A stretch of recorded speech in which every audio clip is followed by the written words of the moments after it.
할렐루야, 매일 말씀과 함께하는 삶, 매말씀의 시간입니다. 오늘부터 한 주간 고난주간이 시작되었습니다.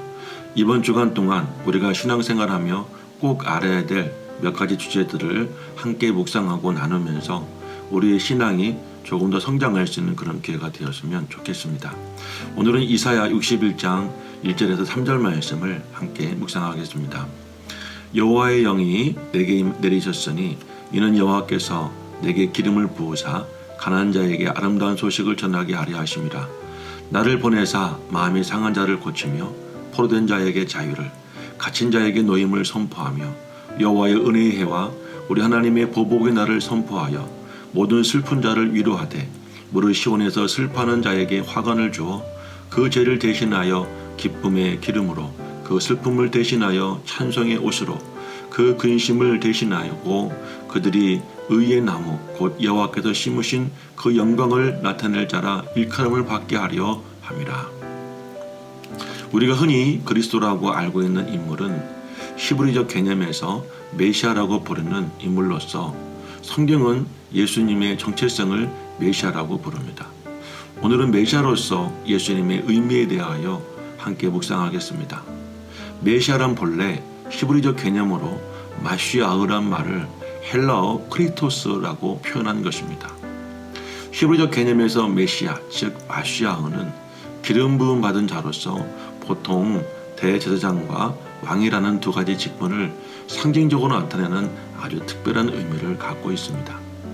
그래서 왕과 대제사장에게 붓던 기름은 일반적 기름이 아니라 특별하게 제조된 기름으로 네 가지의 향료, 즉 몰약과 육개와 청포와 계피에 감람나무에서 채취한 올리브 한 흰을 섞어서 만들었으며 이것을 가리켜서 쉐멘 하 미슈하라고 불렀습니다. 이 기름은 세 가지 용도로 사용되어졌는데 첫 번째로는 성막의 기구들을 거룩한 것으로 구별할 때 발랐고, 두 번째에는 다윗의 자손으로서 왕이 되는 사람에게 부었으며, 세 번째는 대제사장에게 부었습니다.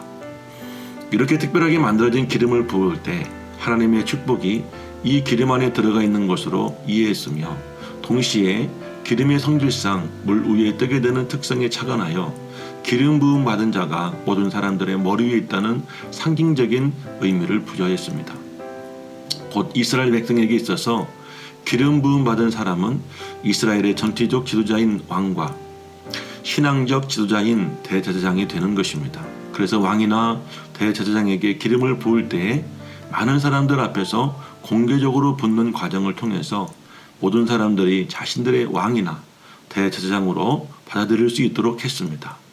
그런데 오늘 우리가 읽은 본문에서는 사람의 손을 빌어 기름 부음 받는 왕이나 대제사장으로서의 메시아가 아닌 하나님께로부터 직접 기름 부음 받은 메시아가 등장합니다. 그리고 그 메시아가 하시는 일은 단순히 백성을 다스리고 지도하는 일이 아니라 세상 모든 사람들의 슬픔과 눈물과 고통을 덜어내고 그들을 하나님 나라로 이끌 수 있는 인물이라고 설명하고 있습니다. 예수님께서 누가복음 4장 말씀에서 본문의 말씀을 나사렛 회당에서 인용하여 읽으시면서 21절 말씀에 이 글이 오늘 너희 귀에 응하였느니라는 말씀으로 성경에서 예언한 메시아가 바로 자신임을 드러내셨고, 또 이 말씀이 이루어졌다고 말씀하심으로 자신이 메시아임을 드러내셨습니다. 그리고 이 세상 모든 사람들의 죄를 대신하여 죽으심으로 그들에게 있어야 할 사망과 슬픔과 눈물과 고통을 근본적으로 걷어내시고 하나님께서 인도하셔서 이사야에서도 언급하신 진정한 메시아로서의 자신의 정체성을 드러내셨습니다. 보배로운 여러분, 예수님의 정체성이 여러분과 세상 사람들을 죄로부터 구원하여 하나님께로 이끄는 지도자로서 메시아라는 사실을 믿으십니까? 이 세상에 있는 누구든지 예수님을 자신의 메시아로 받아들이고 그분이 가신 길을 따르기만 하면 예수님께서는 반드시 우리를 하나님께로 인도해 주실 것입니다. 이 사실은 변치 않는 진리이며 또한 사실입니다. 그러므로 메시아이신 예수 그리스도를 찾고 우리들의 문제를 해결해 주시고 인도하여 주시기를 어느 때보다도 간절히 구하여야 할 것입니다. 지금 우리가 살고 있는 이 땅에 그리고 전 세계에 코로나19 바이러스에 전염되지 않은 나라가 없습니다. 그나마 우리가 살고 있는 대한민국은 중국으로부터 가장 인접한 나라로 제일 이른 시간에 바이러스에 전염이 되어 한때는 전 세계가 혐오하는 국가가 되었었지만 지금은 돌아섰던 그들이 우리에게 도움을 요청하고 있는 처지가 되었습니다. 그러나 그렇다 하여 이 땅의 더 어려운 전염병이 사라지지도 확진자와 사망자의 수가 줄지도 않았습니다. 지난 토요일 2달 동안 누구보다 앞장서서 전염병과 싸웠던 경기도지사가 코로나 폭발, 코로나 쓰나미가 몰려온다고 말을 했습니다.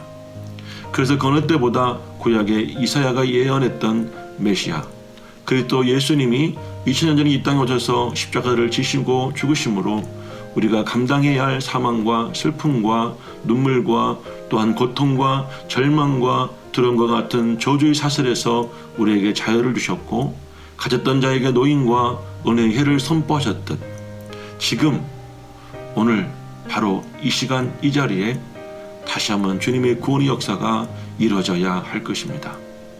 먼저 여러분 자신이 메시아신 예수를 믿으시고 지금 코로나19로 인하여 전염병과 사망에 대한 두려움과 그로 인하여 파생되어지는 수많은 문제들로 고통받고 있는 우리 이웃들에게 메시아를 증거할 가장 좋은 때입니다.